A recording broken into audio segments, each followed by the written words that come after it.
호세아 12장에서 보겠습니다. 호세아 12장 1절 2절. 에브라임은 바람을 먹으며 동풍을 따라가서 날마다 거짓과 포악을 더하며 아수르와 계약을 맺고 기름을 애굽에 보내도다. 여호와께서 유다와 쟁변하시고 야곱의 소행대로 벌주시며 그 소위대로 보응하시리라.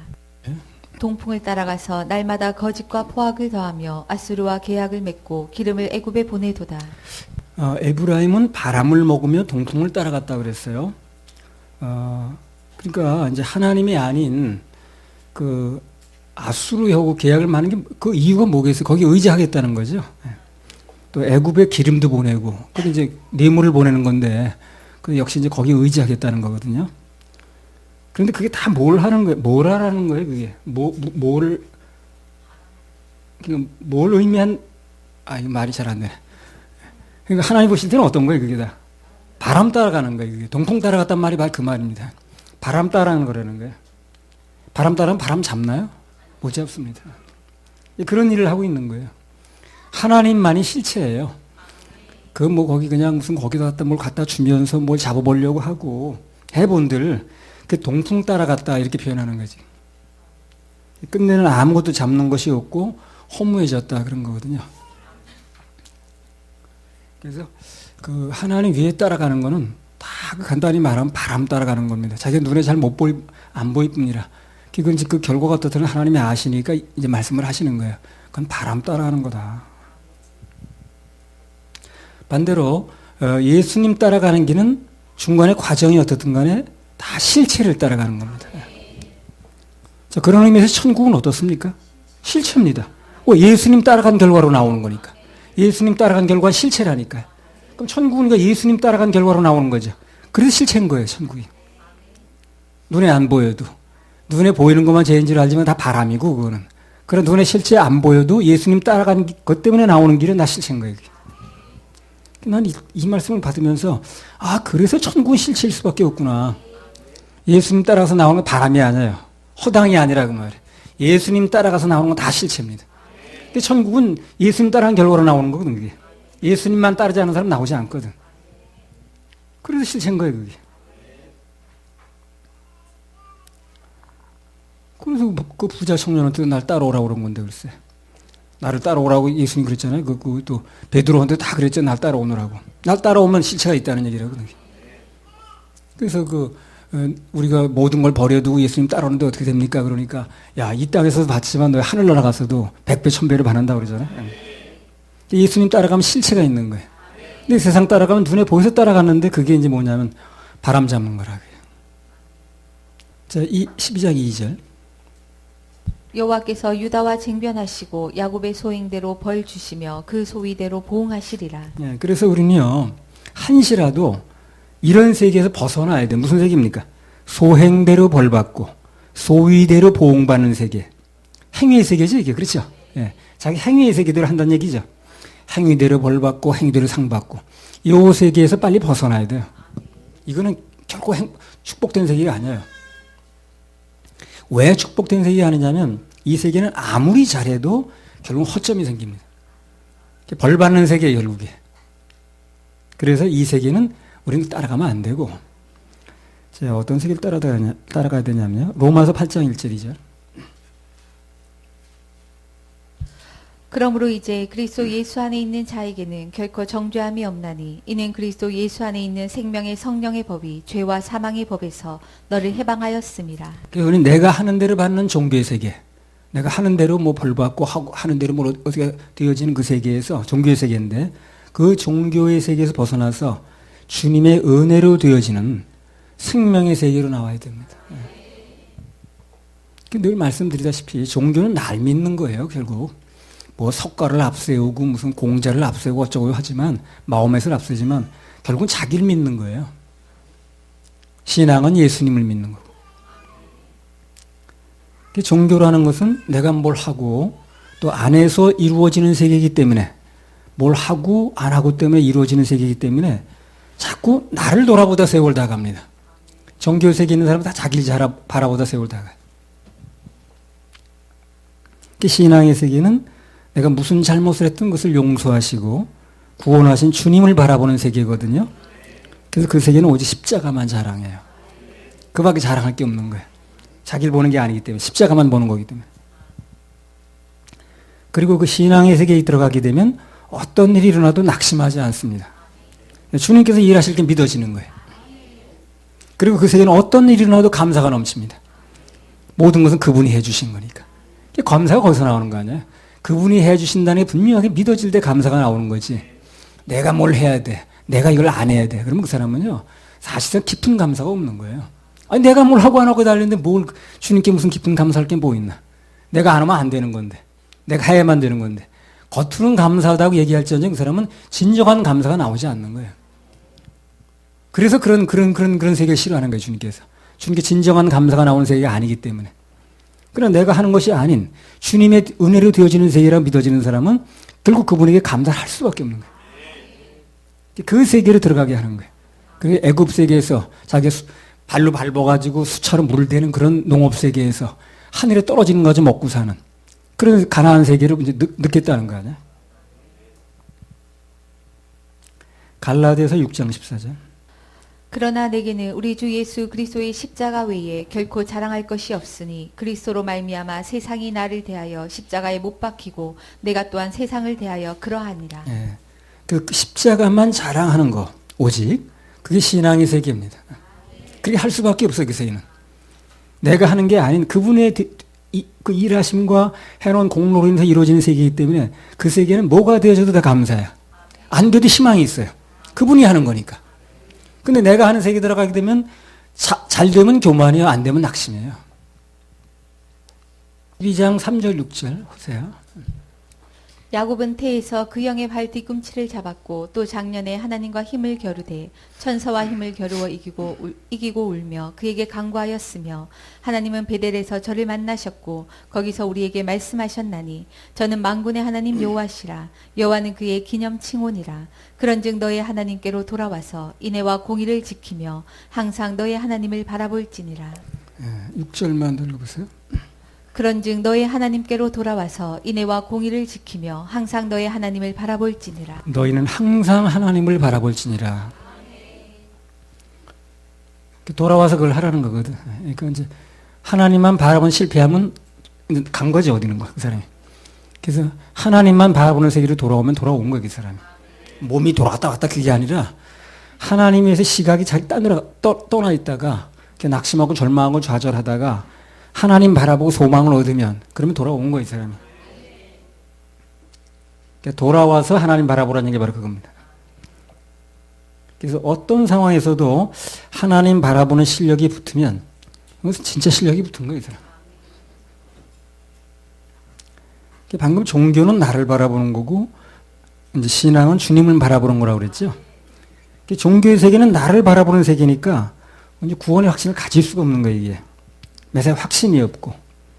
왜 그렇습니까? 나라는 존재는 보면 볼수록 허점이 많은 거야. 예, 약점이 많아.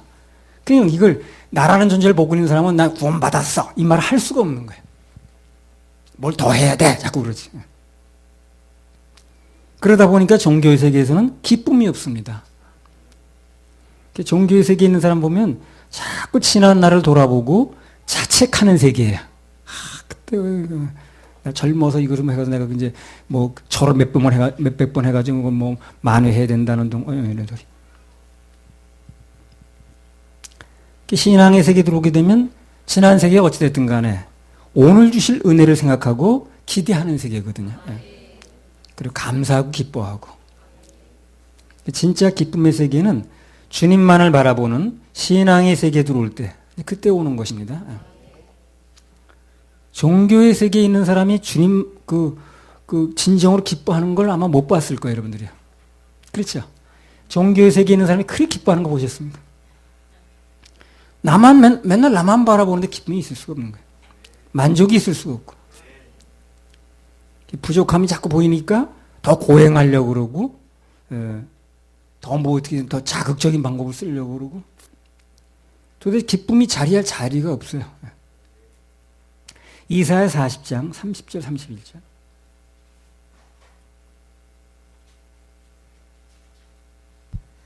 소년이라도 피곤하며 곤비하며 장정이라도 넘어지며 자빠지되 오직 여호와를 앙망하는 자는 새 힘을 얻으리니 독수리의 날개치며 올라감 같을 것이요 다른 박질하여도 곤비치 아니하겠고 걸어가도 피곤치 아니하리로다. 예. 그 종교의 세계라는 것은 내가 뭘 해야 되고 또는 안 해야 되고 거기에 걸린 세계이기 때문에 뭘 하고 안 하고에 너무 이렇게 이제 좌우되는 세계이기 때문에 소년이라도 피곤하고 곤비해집니다, 나중에. 장정도 못 견디고 넘어지고 자빠진다고 그랬어요. 그러나 오직 여호와를 앙망하는 세계, 즉 신앙의 세계는 늘 새 힘이 옵니다. 새 힘, 새 힘.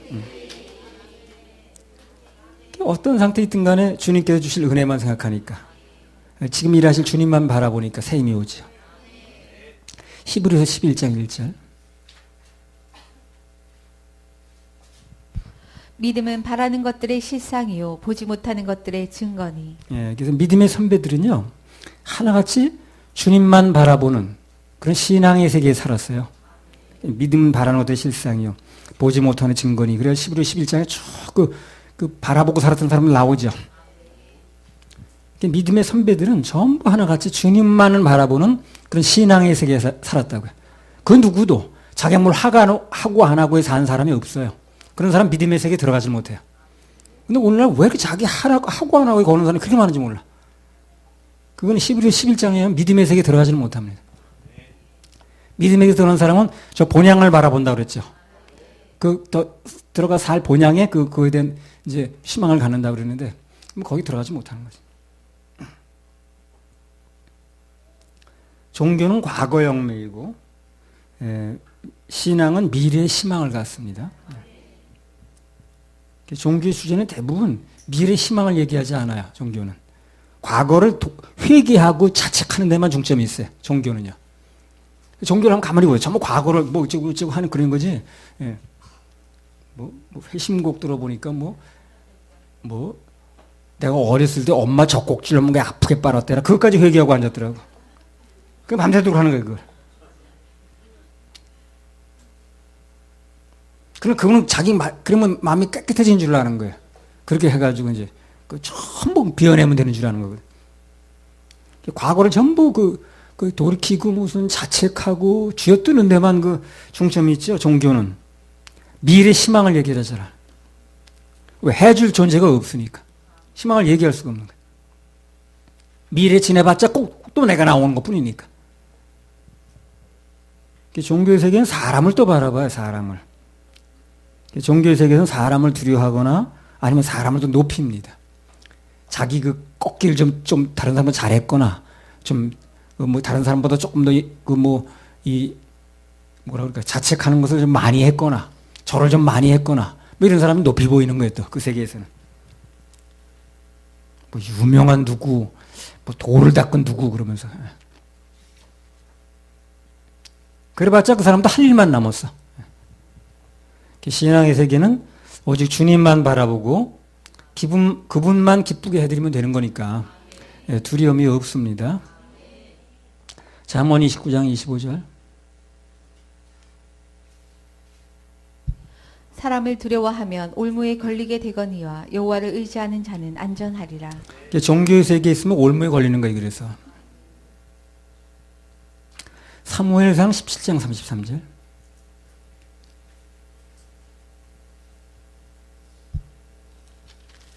사울이 다윗에게 이르되 내가 가서 저 블레셋 사람과 싸우기에 능치 못하리니 너는 소년이요 그는 어려서부터 용사임이니라. 종교의 세계에서는요, 아까 말씀드렸다시피 안 되는 게 많아요. 왜 안 되는 게 많습니까? 내가 하는 세계니까. 그게 안 되는 게 많은 거예요. 종교의 세계에 있는 이 사울은 골리앗이 두려운 거야. 왜? 자기가 안 되니까. 자기 할 수 있으면 못 두렵겠어요. 자기 할 수 없으니까 두려운 거거든. 종교에 있는 사람은, 종교계에 있는 사람은요, 다 두려움이 있어요. 그 마음 가운데.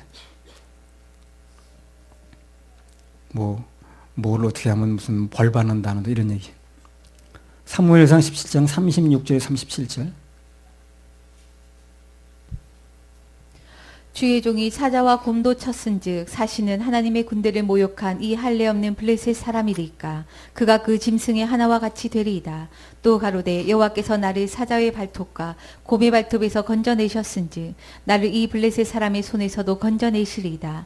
사울이 다윗에게 이르되 가라 여호와께서 너와 함께 계시기를 원하노라. 그러니까 내가 오늘 이번에 뭘 안 드리면 아니면 예배를 안 드리면 헌신을 안 하면 무슨 벌 받을까봐 무슨 이런 식으로 해서 하게 된다면 그 사람은 종교심으로 하는 거예요, 지금요. 그건 원치 않아요, 하나님께서. 자원. 사무엘상 17장 36절 37절에 보게 되면 다윗은 뭐라 그럽니까? 곰한테서 건져냈으면 그 다음에 사자한테도 건진받을 수 있는 거고 또 그렇게 건진받았으면 짐승에게서 사람인 골리앗에게서 여전히 건진받을 수 있다고 그러죠. 왜? 누가 하니까? 주님이 하시니까. 신앙의 세계에서는 아까 사울은 안 되는 게 많았는데 종교의 세계에서는 신앙의 세계에서는 뭐든지 됩니다. 또. 하나님 친히 하는 세계니까. 그래서 다윗은 자기 비록 소년이고 골리앗은 거인이라도 겁낼 게 없었던 거예요. 그래서 이게 왜 그러냐면 신앙의 세계에서는요 자기와 골리앗의 싸움이 아닌 거예요. 종교는 자기가 싸워야 되니까 누가 해주는 게 아니니까 자기와 골리앗의 싸움이 되는 거예요. 그러니까 안 되는 거예요. 사울은. 그러나 다윗은 자기와 골리앗의 싸움이 아닌 거예요. 신앙에서 골리앗과 하나님 싸움이 되는 거예요. 당연히 하나님 이기시겠죠. 신앙에 대해서는 싸움의 구도 자체가 틀립니다. 나하고 싸우는 게 아니에요. 그게 어떤 세상인지 어떤 대상인지 그와 하나님과의 싸움이 되는 거예요. 그리고 당연히 이기겠죠. 종교의 세계와 신앙의 세계는 싸움의 구도 자체가 틀립니다. 구도란 말 이해하겠죠? 구도. 그림 자체가 틀리다는 거예요. 그림 자체. 위치 자체가 틀려. 히브리서 10장 11절 14절.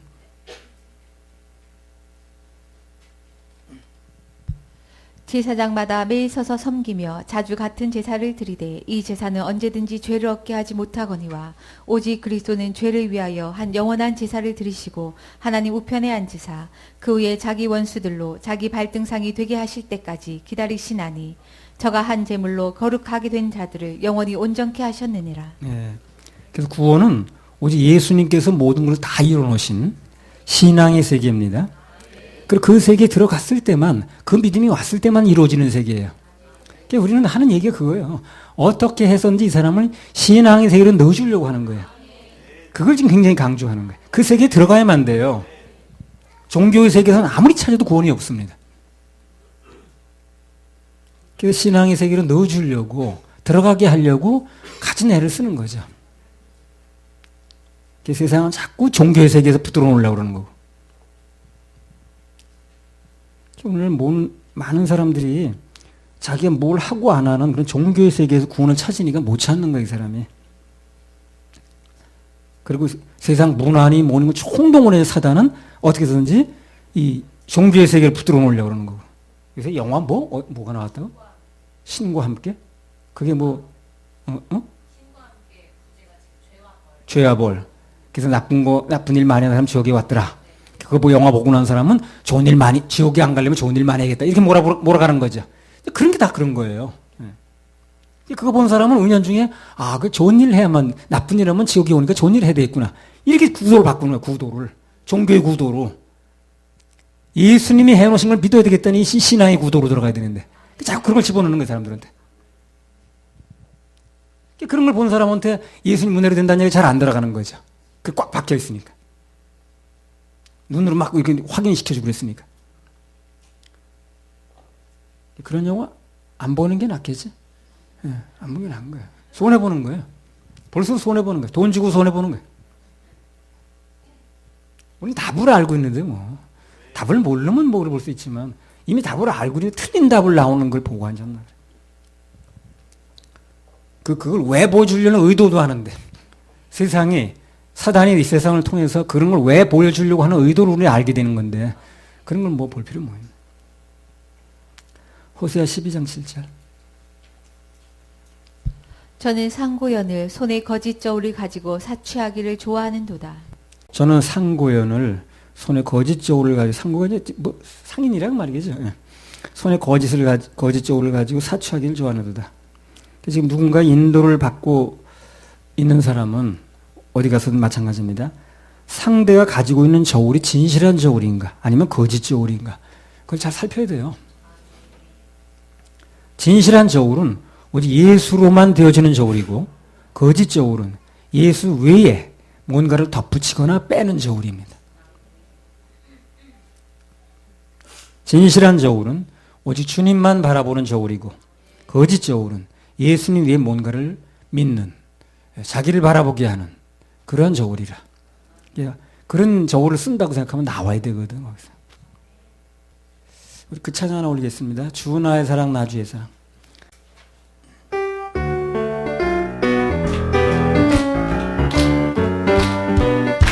주 나의 사랑 주 나의 사랑 나 주의 사랑 그 사랑은 내 기쁨 주 나의 사랑 나 주의 사랑 그 사랑은 내 기쁨 주 나의 사랑 나의 사랑 나 주의 사랑 그 사랑은 내 기쁨 그 사랑은 내 기쁨 그 사랑은 내 그 기쁨 사랑은 내 기쁨 주 나의 목자 나 주의 양 주 나의 목자 나 주의 양 그 사랑은 내 기쁨 주 나의 목자 나 주의 양 나의 목자 나 주의 양 그 사랑은 내 기쁨 주 나의 목자 나 주의 양 나의 목자 나 주의 양 그 사랑은 내 기쁨 그 사랑은 내 기쁨 그 사랑은 내 기쁨 주는 포도나무 나는 가지 주는 포도나무 나는 가지 그 사랑은 내 그 사랑은 내 기쁨 주는 포도나무 주는 포도나무 나는 그 가지 사랑은 내 기쁨 그 사랑은 내 기쁨 주는 포도나무 나는 가지 주는 포도나무 나는 가지 그 사랑은 내 기쁨 그 사랑은 내 기쁨 그 사랑은 내 기쁨 주 나의 신랑 나 주의 신부 나의 신랑 나 주의 그 신부 사랑은 내 그 기쁨 사랑은 내 기쁨 주 나의 신랑 나 주의 나의 신랑 나 주의 그 사랑은 내 신부 기쁨 그 사랑은 내 기쁨 주 나의 신랑 나 주의 신부 나의 신랑 나 주의 그 사랑은 신부 내 기쁨 그 사랑은 내 기쁨 그 사랑은 내 기쁨 그 사랑은 내 기쁨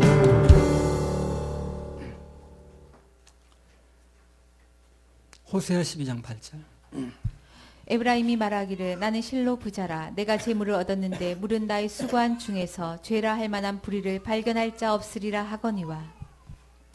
부자가 잘못이 아니고요. 재물을 얻는 것도 잘못이 아닙니다. 문제는 뭡니까? 여기 나온 대로 마음의 교만이 문제인 거예요. 그리고 오직 그거 믿고 주님만 바라보지 않는 것이 이제 문제인 겁니다. 매사 겸손만 유지할 수 있으면 상관이 없어요. 가져도 좋고.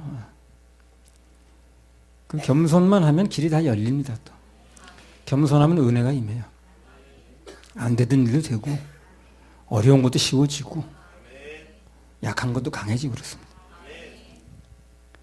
예, 겸손하면 영적인 구원의 길도 열리고 육신적인 물질과 환경의 길도 열리고 또 치료의 길도 열리고 다 열립니다.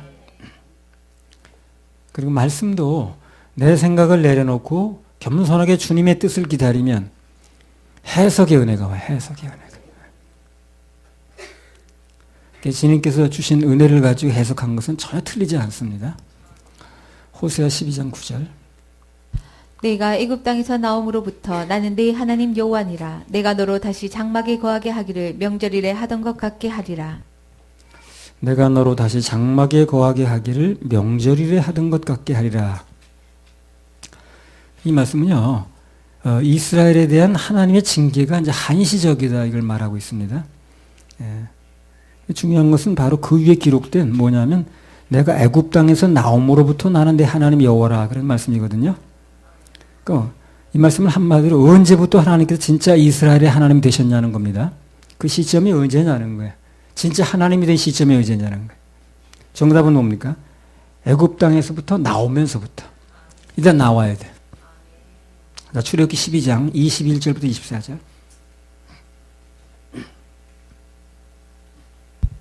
모세가 이스라엘 모든 장로를 불러서 그들에게 이르되 너희는 나가서 너희 가족대로 어린 양을 택하여 유월절 양으로 잡고 너희는 우슬초 묶음을 취하여 그릇에 담은 피에 적시어서 그 피를 문 인방과 좌우 설주에 뿌리고 아침까지 한 사람도 자기 집 문 밖에 나가지 말라. 여호와께서 애굽 사람을 치러 두루 다니실 때에 문 인방과 좌우 설주의 피를 보시면 그 문을 넘으시고 멸하는 자로 너희 집에 들어가서 너희를 치지 못하게 하실 것임이니라. 너희는 이 일을 규례로 삼아 너희와 너희 자손이 영원히 지킬 것이니. 자, 여기 보면 이스라엘 백성들이 애굽에서 나올 때 유월절 어린 양을 잡아서 그 피를 양쪽에 그 이제 설주와 그리고 이 가로질른 문 인방에다 발랐다는 거거든요. 발랐다는 거거든요. 그래서 그걸 바른 자들만 죽음의 재앙을 이제 넘어서 추계력을 했다는 거죠. 그래서 이 말은 한마디로 말하면 정말 하나님께서 나의 하나님이 되려면 예수님의 십자가에 흘리신 피, 보혈, 그걸 의미하는 거니까 어린 양의 피. 그 공로가 믿어져서 그 피의 혜택을 입어야만 된다는 거예요.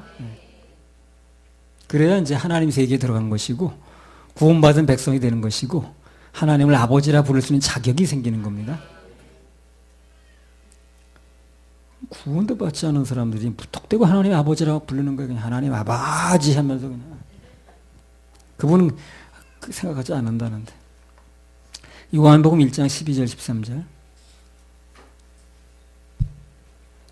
영접하는 자 곧 그 이름을 믿는 자들에게는 하나님의 자녀가 되는 권세를 주셨으니 이는 혈통으로나 육정으로나 사람의 뜻으로 나지 아니하고 오직 하나님께로서 난 자들이니라.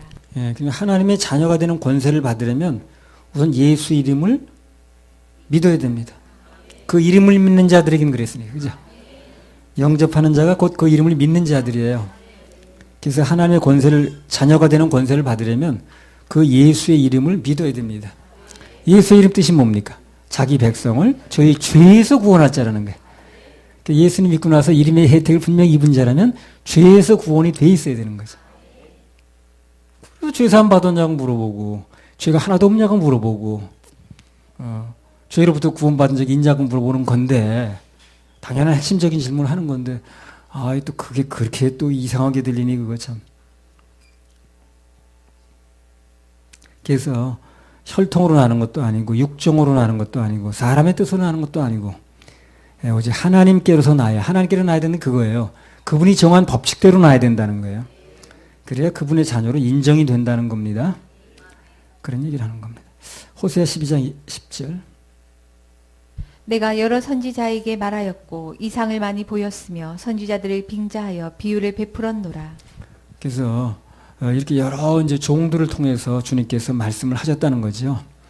주의 종들을 통해서 말씀하실 때 그때 듣는 게 최고로 잘하는 겁니다. 이제 그게 사람의 말이 아니고요. 하나님께서 그 주의 당신이 택하신 종을 통해서 말씀하시는 거거든요. 그 사람의 이제 주님께서 말씀을 맡겨서 그렇게 전달하는 종이라고 그게 믿어졌으면 그 말을 이제 믿어야 됩니다. 받아들여야 유익이 있습니다. 또 2차 계산하지 마시고 복잡하게. 호세아 12장 11절에 14절. 길라앗은 불의한 것이냐 저희는 과연 거짓되도다. 길갈에서는 무리가 수송아지로 제사를 드리며 그 제단은 바디랑에 쌓인 돌무더기 같도다.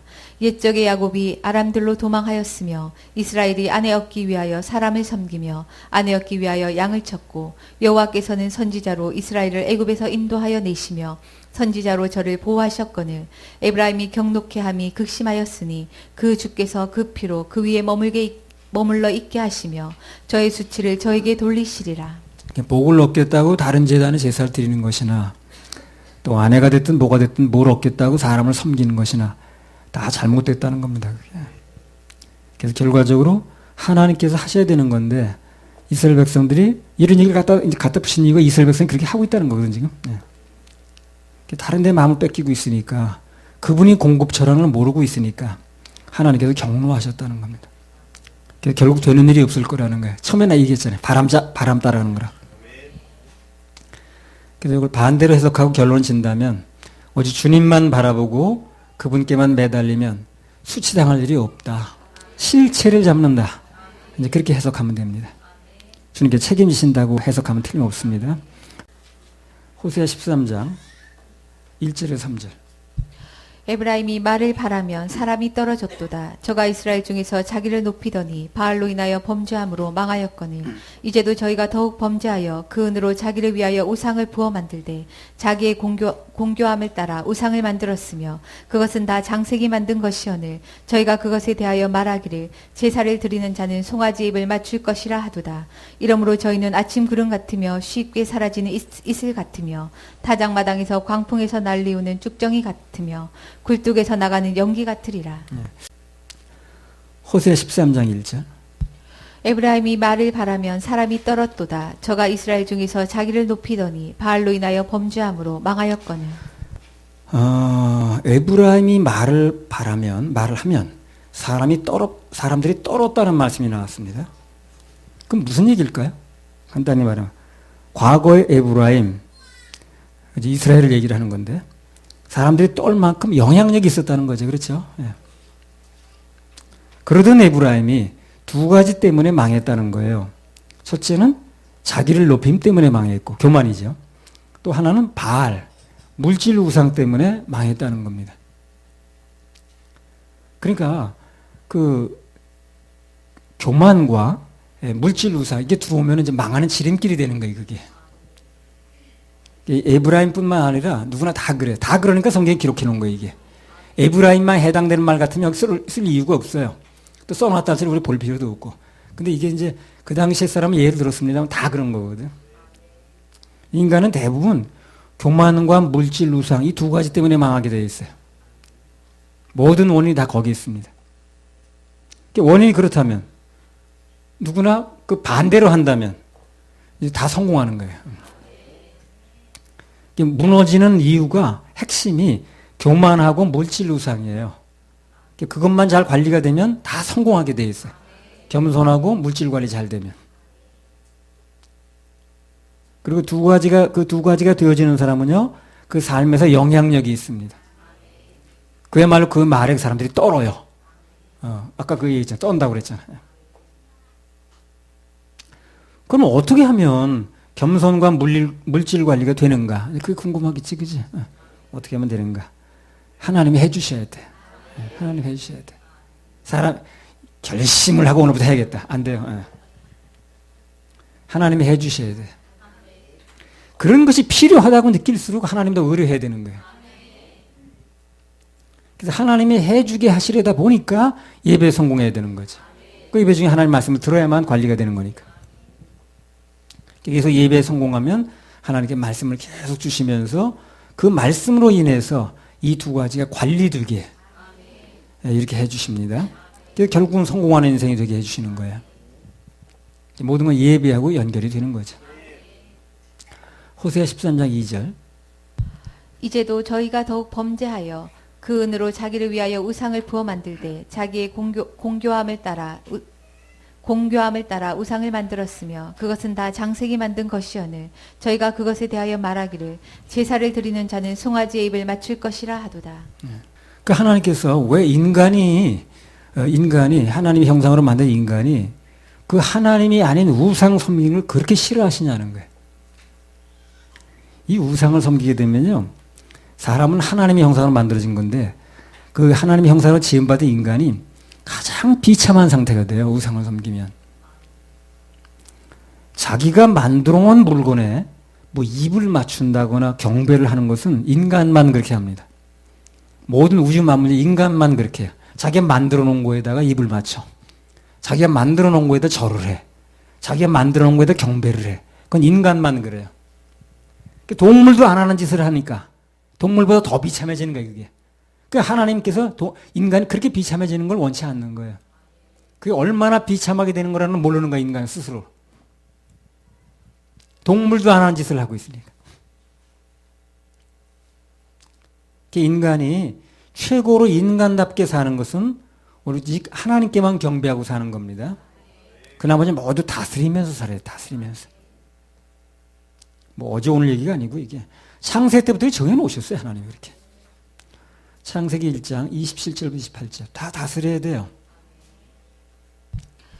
하나님이 자기 형상 곧 하나님의 형상대로 사람을 창조하시되 남자와 여자를 창조하시고 하나님이 그들에게 복을 주시며 그들에게 이르시되 생육하고 번성하여 땅에 충만하라 땅을 정복하라 바다의 고기와 공중의 새와 땅에 움직이는 모든 생물을 다스리라 하시니라. 그러니까 하나님께 처음부터 인간을 창조하실 때 모든 우주 만물을 다스리라 그랬죠. 요게 되어질 때 사람은 행복해요. 요게 되어져야 행복합니다. 이게 안 되어지면 전혀 행복이 없어요. 어딘가 부족하고 어딘가 결핍되고 어딘가 허무하고 그래요. 내가 모든 걸 다스리고 있다 라고 이게 믿어질 때, 그 마음이 들어올 때 행복이 오는 거예요. 인간은 뭔가의 다스림을 받고 있으면 전혀 행복하지 않습니다. 그럼 나는 누굴까요? 나는 어떤 대상이에요? 역시 다스림의 대상입니다. 나도 내가 다스려져야 돼요. 내가 나에게 다스려지지 않고 막 내 하고 싶은 대로 멋대로 해버리면 전혀 행복하지 않아요. 막 화내고 성질내고 흥분해서 날뛰고 나봐요. 그러면 조금 성질은 풀렸는지 모르지만 전혀 행복하지 않습니다. 그걸 내가 다스릴 때 행복한 거예요. 그럼 내 감정은 당연히 다스려야 됩니다. 기분 나빠 죽겠네. 기분 나쁜 대로 해봐요. 그러면 기분 나쁜 게 내가 이게 표출을 했는지 모르지만 전혀 행복하지 않습니다. 결과도 행복하지 않고. 기분 나빠도 다스려야 돼, 그걸요. 그러면 행복해져요. 모든 것은 다스림의 대상이라는 거. 하나님을 지은 나머지 전부 다스림의 대상입니다. 그럼 여자 모두가 유리하겠어요? 여군 모두가 유리하겠어요? 여군 모두가 유리합니다. 왜? 날 다스리기에 유리하니까. 여자 모드로 돌아가면 다스리지 못해, 자기를. 내가 그래도 여잔데 뭐 저런 얘기. 이렇게 다스리기 어려워요. 그러니까 여군 모드로 돌아가면 다스리기 쉽죠. 그러니까 좋은 거예요. 가능하면 날 다스리기 좋은 모드로 돌아가는 게 좋은 거예요. 날 다스리기 좋은 위치에 갖다 놓는 게 좋은 겁니다. 내가 살아나서 좋은 건 아무것도 없어요. 기분만 나쁘고 맨날 불행하기만 해. 낙심만 되고. 하나님은 처음부터 하나님 외의 것은 전부 다스리게 만들었어요. 나를 다스릴 수 않은 사람이 다른 사람을 다스리는 거예요. 또. 내가 나가 다스리지 않는데 다른 사람 다스리기 어렵잖아. 나를 다스리는데 유리한 거라면 다 받아들여야 되고요. 다 아멘 해야 됩니다. 근데 그걸 이제 자기를 다스리지 않고 다스림을 자기한테 받으려고 하니까 맨날 기분 나쁘고 맨날 속상하고 그런 거예요. 맨날 울퉁불퉁하고 그런 거예요. 그래서 인간은 하나님 외의 것에 다스림을 받으면 마음속에 참 만족이 없어요. 원래 그렇게 만들질 않았기 때문에. 그게 구조 자체가 그렇게 되어 있는 거예요. 인간은 뭔가에 다스림을 받으면 그게 어떤 대상이든 만족이 없어요. 그날 내 마음의 깊은 곳에 만족이 생기지 않아요. 그리고 이제 불행해집니다. 호세아 13장 3절. 저희는 아침 구름 같으며 쉽게 사라지는 이슬 같으며 타작마당에서 광풍에 날리우는 쭉정이 같으며 굴뚝에서 나가는 연기 같으리라. 그래서 그 인생에서 하나님을 떠나서 우상을 따라가고 섬기는 사람은 결국 본문 그 3절에 나왔죠. 아침 구름같이 또 쉽게 사라지는 이슬 같은 인생이 된다는 거예요. 실체가 없어요. 그런 사람. 실체가 없어요. 하나님을 떠나서 우상을 따라가고 섬기는 사람은 결국 타작마당에서 광풍에 날리우는 그런 쭉정이 같이 굴뚝에서 나오는 연기 같이 된다는 거예요. 험한 인생이 된다는 거지 뭐. 나는 평생 그 우상만 섬기다 간 인생을 한 사람 알고 있거든요. 그리고 인생이 얼마나 허무하게 끝났는가 하는 걸 내가 눈으로 봤습니다. 그래서 나는 그 우상 섬기면서 사는 것은 안 한다.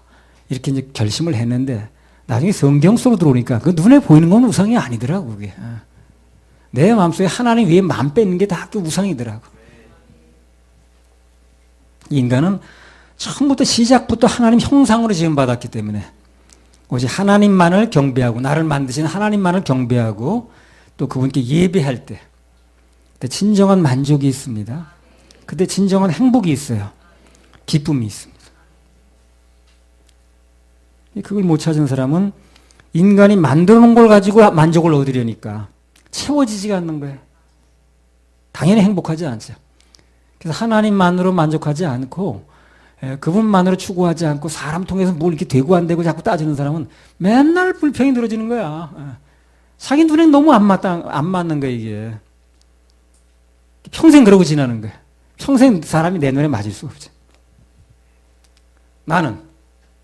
나도 내 마음에 안 들어요. 그러니까 그건 자기를 바라보는 건 이건 이제 금물이에요, 금물. 주님만 바라봐야 됩니다. 호세아 13장 4절. 그러나 내가 애굽 땅에서 나옴으로부터 나는 내 하나님 여호와라. 나밖에 내가 다른 신을 알지 말 것이라. 나 외에는 구원자가 없느니라. 나 외에는 구원자가 없자고 그러잖아. 예수님 외에는 구원자가 없어요. 내가 이제 그때 이 말씀 받을 때 그 유튜브에 김모라는 그 종교 지도자가 그런 얘기를 나와서 하더라고. 아주 거룩한 모습으로 나와가지고 무게 잡으면서 무슨 종교든지 상관없습니다. 나는 이 종교를 믿고 있지만 꼭 이 종교만 된다고 말하고 싶지 않습니다. 아주 그럴듯하게 들리죠. 그렇게만. 되게 맘 넓어 보이고. 나는 꼭 내 남편만 내 아내만 여자라고 남자라고 생각하지 않습니다. 온 동네 사람 다 내 겁니다. 이 똑같은 얘기인데 그게 그렇게 점잖게 들리는 거야 또 그게. 그러면서 하는 얘기가 무슨 종교가 됐든 어떤 종교가 됐든 착한 일만 하면 남에게 해를 끼치지 않으면 다 좋은 데 가게 돼 있습니다. 이러더라고. 내가 믿는 건 나는 천국을 뭐 간다고 이렇게 얘기하고 싶지만 그 뭐 내가 믿는 종교에서는 그러나 여러분이 믿는 종교에서는 뭐 극락이라고 얘기하든 뭐 어디 뭐 도설촌이라고 도교에서 도설촌이라고 그래도 그걸 그 도교 그 도설촌이 얘기는 어딘가는 다 같은 거니까 뭐 자기가 좋은 일을 하고 남에게 해를 끼치지 않으면 그러면 다 가게 돼 있으니까 걱정하지 말라는 거예요.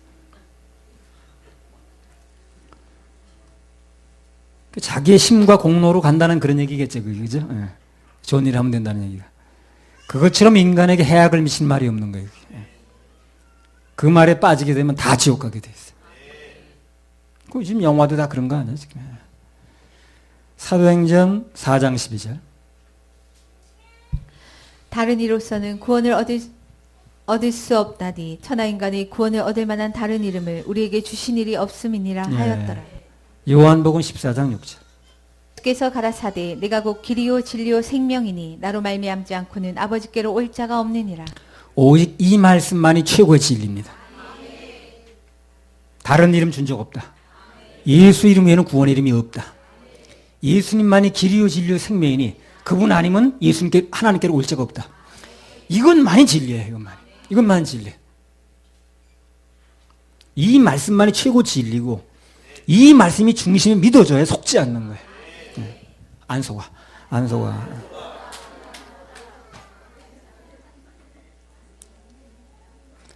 호세아 13장 5절 6절.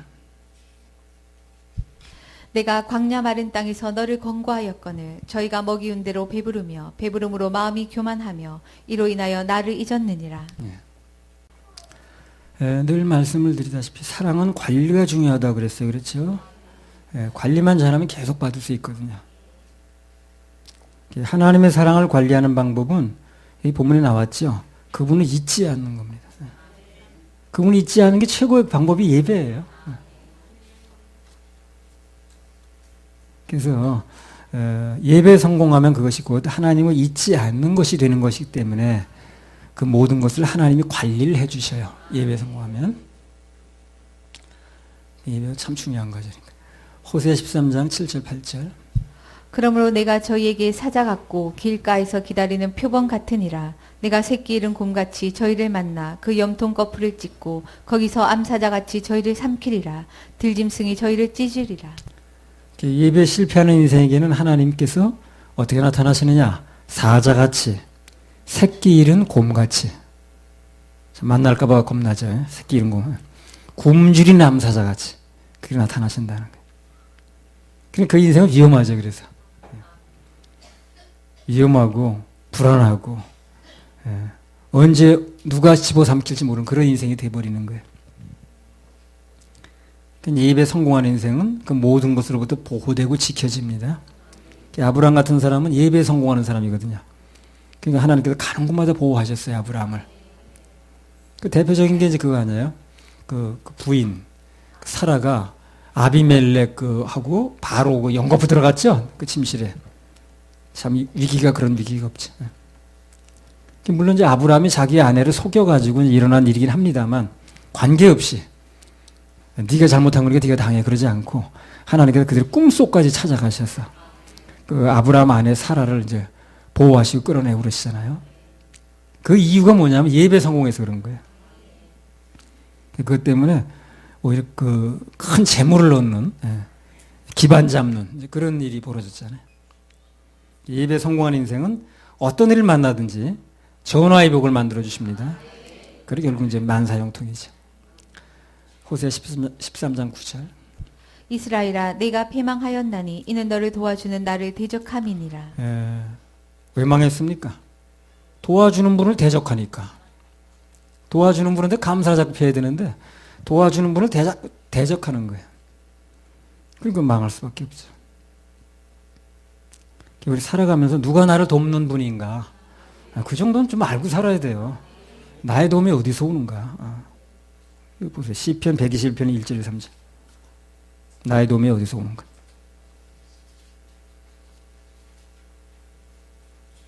내가 산을 향하여 눈을 들리라. 나의 도움이 어디서 올꼬? 나의 도움이 천지를 지으신 여호와에게서로다. 여호와께서 너로 실족지 않게 하시며 너를 지키시는 자가 졸지 아니하시리로다. 예. 그 시편 121편은 어디 가면서 부르는 노래 이게? 성전에 가면서. 성전에 뭐 놀러 갑니까? 예배 드리러 가죠. 예배 드리러 갈 때는 무슨 마음을 먹고 가야 되느냐는 거예요, 지금요. 무슨 노래를 부르면서 무슨 마음을 가지고 들어가야 되냐는 거죠.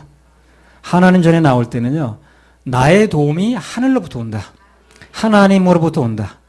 그래서 오늘 예배 드리면 주님께서 도와주신다. 그런 믿음으로 들어와야 된다는 거예요. 그래서 문을 열고 들어올 때부터요, 그냥 오늘도 왔으니까 열고 들어오는 거지, 뭐 그런 마음보다는, 오늘도 내가 인생에 이런 문제가 있는데, 이런 어려움이 있는데, 이런 답답함이 있는데, 이 문제도 오늘 예배 중에 하나님이 도와주실 것이다. 라고 기대하는 마음으로 들어와야 된다는 거예요. 성전에 올라가는 그 노래가 그건 거예요, 이제. 나의 도움이 어디서부터 오느냐. 오늘도 예배 드리면 주님이 도와주신다. 그런 믿음으로 문을 열고 들어오는 게 성서적입니다. 믿음의 선배들은 그렇게 했다는 거예요, 지금요. 성전에 올라가는 노래, 성전에 올라가면서 내가 산을 향하여 눈을 들리라. 나의 도움이 어디서부터 올꼬? 나의 도움이 천지를 지신 여호와에게서로다. 이렇게 믿으면서 노래 부르면서 성전에 들어갔다는 거예요, 지금. 우리도 그렇게 하면 됩니다. 동환이도 문 열고 들어올 때, 주님이 오늘 나 도와주시려고 부르시는 거야. 그런데 나만이 알고 있는 문제가 있는데, 이 문제도 주님이 도와주실 거야. 이렇게 이제 기대하면서 들어오면, 주님이 무슨 말씀을 통해서 힘도 주시고, 붙들 수 있게 해주시고 하는 거야. 호세 13장 10절. 전에 내가 이르기를 내게 왕과 방백들을 주소서 하였느니라. 내 모든 성읍에서 너를 구원할 자, 내 왕이 이제 어디 있으며 내 재판장들이 어디 있느냐. 이런 얘기 다 똑같습니다. 끝내 도울 자로 남을 분은 주님밖에 없다는 얘기예요. 그런 얘기를 하는 거예요. 이걸 수없이 반복하는 거예요. 사람들은 수없이 뭐가 그래요 하는 거고 지금. 그럼 자기 이제 믿고 의지하려고 그러잖아요. 자기 생각도 의지하려고 그러고. 자기 뜻대로 하려고 그러고. 누가 나를 돕는 자인가 그걸 아는 것도 중요하고 더 중요한 게 뭡니까? 누가 끝까지 나를 도울 것인가? 이걸 아는 게 더 중요합니다. 누가 나를 돕는 자인 걸 아는 게 중요하고 더 중요한 건 뭐라고요? 끝까지 누가 나를 도울 것인가? 뭐 이상 살다 보면 더러워 나를 돕는 사람들이 있어요. 그렇죠? 사람도 나를 돕는 사람 더러 있을 수 있잖아요. 근데 끝까지 돕지를 않아요, 이 사람들은. 인간은 그렇게 할 수가 없어요. 나라 할지라도 한두 번 도와줄 수 있어요. 그러나 끝까지 그 사람을 도울 수는 없습니다. 한계가 곧 오게 돼 있어요. 내가 어디서 보고 실감나게 느꼈냐면, 옛날에 그 K2라는 영화가 있었어요. K2. 그게 무슨 영화냐면, 그 다큐멘터리에 비슷한 겁니다, 그게. 그래가지고, 그 K2라는 산 봉우리가 있어요. 네. 그거 이제 등산하는데, 그 등산하는 사람들은 굉장히 의리가 있습니다. 그래서 나중에 그 죽은 시신을 건지려 또 일부러 가기도 그러잖아요. 예. 그 사람은 아주 그 이상 누구보다도 우리는 의리로 뭉친 사이다. 이렇게 주장하고 사는 사람들이거든. 그러니까 이제 그 올라갈 때도 그 같은 운명체라고 그래가지고 이 러프를 서로 묶는 거예요. 나한테 묶고 뒤에 오는 사람 묶고. 하나가 떨어져도 하나가 아직 그 구덩이를 안 빠졌으면 버틴다는 얘기거든, 그게. 그래서 이제 서로 이제 몸을 밧줄을 연결하고 올라가고 그렇게 하거든요. 이제 올라가는 중에 하나가 이제 그 크레바스라고 그래가지고 그 누운 그 절벽이에요. 거기 빠진 거야, 이제. 그러니까 이제 거기 빠져가지고 이제 그 들어갔는데 그 밖에 있는 사람이 이제 버티는 거지, 이제. 그게 결국 버티다 나중에 안 되니까 칼로 끊더라고요.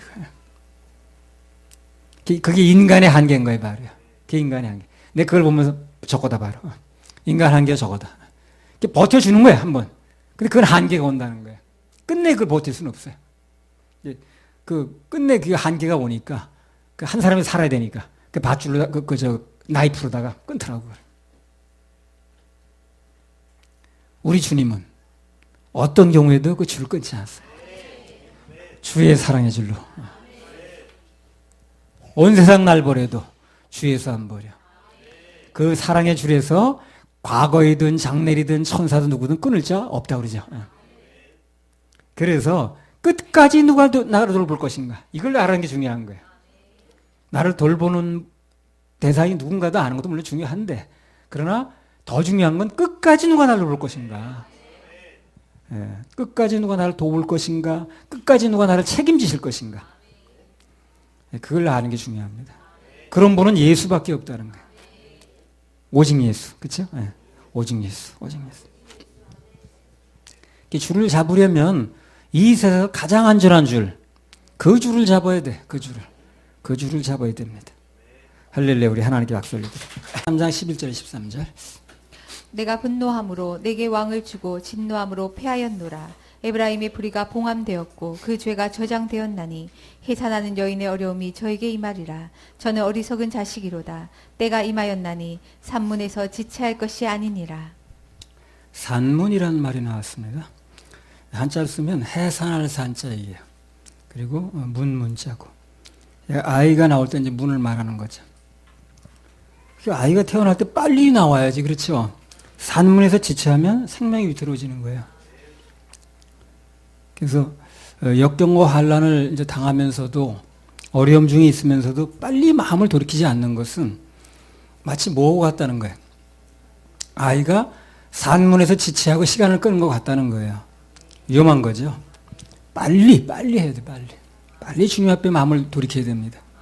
괜히 그냥 붙들고 있을 게 아니라, 그건 산문에서 아이가 지체하는 거 똑같아요. 그 시간을 다툽니다. 까다면 죽기도 해요. 그래서 역경과 환란이 있을 때는 산문에서 지체하듯 그렇게 시간 끌지 말고 빨리 돌이키라는 얘기를 하시는 겁니다. 호세아 13장 14절 16절. 내가 저희를 음부의 권세에서 속량하며 사망에서 구속하리니 사망아 네 재앙이 어디 있느냐 음부야 네 멸망이 어디 있느냐 네 유침이 내 목전에 숨으리라. 저가 비록 형제 중에서 결실하나 동풍이 오리니 곧 광야에서 일어나는 여호와의 바람이라. 그 근원이 마르며 그 샘이 마르고 그 저축한 바 모든 보배의 그릇이 약탈되리로다. 16절까지. 아멘. 사마리아가 그 하나님을 배반하였으므로 형벌을 당하여 칼에 엎드러질 것이요 그 어린아이는 부서뜨리우며 그 아이 뵌 여인은 배가 갈리우리라. 예. 이런 말씀으로 보게 되면 그렇습니다. 한시라도 빨리 하나님께 이제 돌아오는 것이 마음을 돌리는 게 14절에 보면 멸망을 면하는 길이고 15절에 보면 내 모든 걸 지키는 길이고 16절에 보면 내 자녀도 지키는 길이라는 거죠. 그렇죠? 그래서 한마디로 말하면 빨리 하나님께 돌아오는 것이 모든 것을 지키는 길이라는 겁니다. 그렇게 결론을 맺는 거예요. 13장에. 할렐루야. 우리 하나님께 박수 올려드려요.